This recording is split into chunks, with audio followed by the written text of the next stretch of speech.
Stall काय असतो, पण ज्या वेळेला कृषी खात्याच्या गटात मी प्रवेश केला, प्रवेश म्हणजे काय ते आगळं वेगळंच निवारण आहे बघा, मी तुम्हाला ते सांगीनच, पण कृषी खात्याच्या संदर्भातून मला स्टॉल मिळत गेले, ते पण फ्री असलं तरच मी जाते.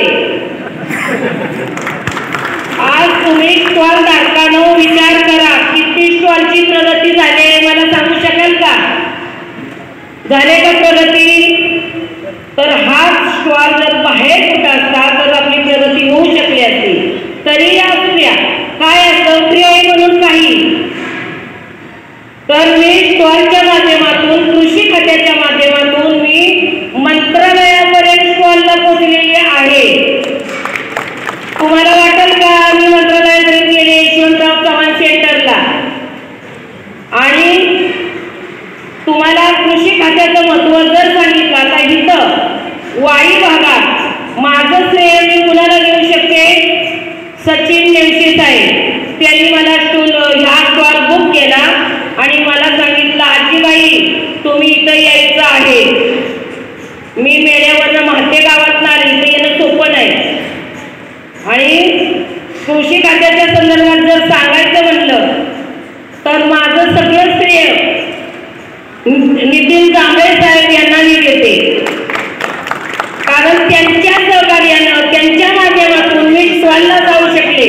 आणि कुठं जर स्टॉल फ्री असेल इतकी धडपड माझ्यासाठी जे करतात की इथं स्टॉल फ्री आहे, इथं तुम्हाला जायचंय. मी मागच्या 2 महिन्यापूर्वी कराडला स्टॉलला फ्री 7 दिवस होते बघा. मी 700 किलो तांदूळ सेंद्रिय खतावरचा 700 किलो तांदूळ मी कराडात विकला, ते 70 रुपये किलोने. आणि तुम्हाला वाटत असेल की ही व्यक्ती कशी पोहोचत असेल. मी आता मंत्रालयात गेले ते बघा, आता माझा बॅनर आहे शेतकरी महिला बचत गट अंतर्गत, पण आता पणनचं मिळ्यातून ते पणन आलं, पणन लिमिट, तर तो सुद्धा मी आता काल बघा पुण्याला गेले त्यावेळेला मी तो बॅनर बनवून घेतला. आता मी 24 ते 27 पर्यंत मी कोल्हापूरच्या स्टॉलला आहे. मला लांब फोन येते, आता बघा औरंगाबाद नाशिक कुठं आता मी तिथपर्यंत किती चालणार बघा. तुम्हाला वाटत असेल मी काय खोटं मला, आणि मेन प्रश्न मला खोटं बोलायचं आवडत नाही, जे सत्य असेल ते. आणि आमच्या मेळाव्यातल्या डगे साहेब आले, त्यांची प्रथम सभे तिथं बघा देशमुख सर होते, त्यांची बदली झाली, हे साहेबांची बदली तिथं नेमणूक झाली, त्यांची जी माझी भेट कराडमध्ये झाली स्टॉलला. आणि तुम्हाला अभिमानानं मी सांगू शकते, सातारच्या ॲडव्होकेट वर्षाताई देशपांडे त्यांच्या माध्यमातून मी महिलांची 7 वाराला नावं लावून घेतली, 1 रुपया न खर्च करता.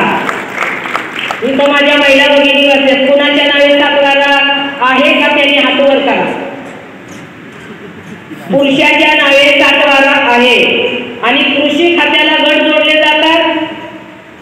7 वारा जी व्यक्ती असेल त्यांचे, तर जांभळे साहेब आमचे धडपडले, पुरुषांकडे सांगितलं गट काढा, त्याच्यात 3 वर्ष गेली, आणि 3 वर्षातनं आमच्या महिलांचा मी अभिमानानं सांगू शकते अख्ख्या महाराष्ट्रात, अख्ख्या भारतात प्रथमतः 7 वाराला महिला नावे मी 80% महिलांची नावं लावून घेतली, आणि कृषी खात्याचा गट मी प्रथम माझ्या गावामध्ये महिलांचा मी काढला. एवढं मी अभिमानानं सांगू शकते. ते श्रेय कुणाला देणार मी? जांभळे साहेबांना. त्यांच्यामुळं तर एवढी आमच्या गटाची प्रवृत्ती झाली. जांभळे साहेबांना सांगितलं थांबा जरा, नाही तुम्ही जरा बोला तिथं. आता त्या ऐकायला नाही तर त्यांच्या नावाचा प्रचार करून काय उपयोग आहे का? सांगा तुम्ही मला. व्हिडिओ चालू आहे, व्हिडिओ पाठवत. आणि कुठेही स्टॉल फ्री असेल. आता मग 5 उमेदचा गट म्हणा, उमेदला पण मी एक गट जोडलेला आहे, पण तो अजून सक्सेसफुल झाला नाही. कारण का? तिथं म्हणतो उमेदचं गट आमचं, तिथं म्हणते उमेदचं गट आमचं.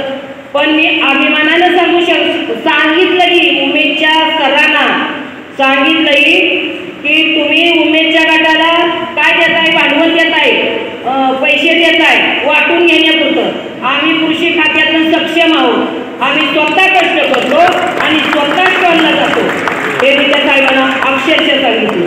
आणि तुम्ही कुणीच असा, माझं म्हणणं एवढंच आहे, महिलांना माझं सांगणं आहे की पुरुष मंडळी, कुठली पुरुष मंडळी असली पुढं बसते आपण महिलांनी काय, तिथं तो पुरुष बसलाय, मी का बसू नये, मी का बसावं, मागं बसलेलं बरं. पण आपण महिलांनी कधीच मागं बसू नये, आपणच आपल्याला कमी लेखतो. माझं एवढं सांगण्याचं तात्पर्य आहे की तुम्ही सुद्धा आज पतीसह पत्नीला हक्क हा मिळाला पाहिजे, कारण पतीच्या ज्या प्रॉपर्टीला आहे तो आपला महिलांचा अधिकार आहे. एखादीच्या नवऱ्यानं जर ते दारू पिऊन शेत जर विकलं गेलं तर आपण महिला काही करू शकत नाही. आपल्या भागामध्ये ते नाही आहे, पण काही ठिकाणी असं आहे, ज्यावेळी ते पैसे खाऊन पिऊन होतील त्यावेळेलाच त्या बाईला कळतं की आपलं शेत विकल्या गेलं. म्हणून बाईचं नाव जर शेतातवाराला लागलं तर माझं म्हणण्याचा एवढाच येतोय की ज्यावेळी शेत विकायला काढलं तर त्या बायकोला सुद्धा कळू शकेल की आपल्या शेताचा लिलाव होतोय म्हणून.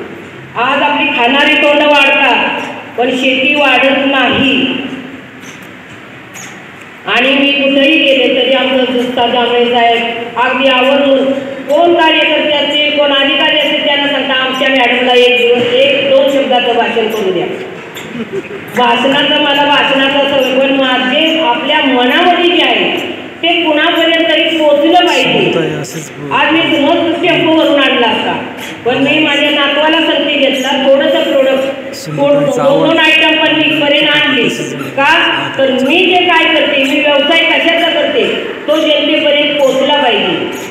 आणि मला दोन शब्द बोलण्याची इथं संधी दिली.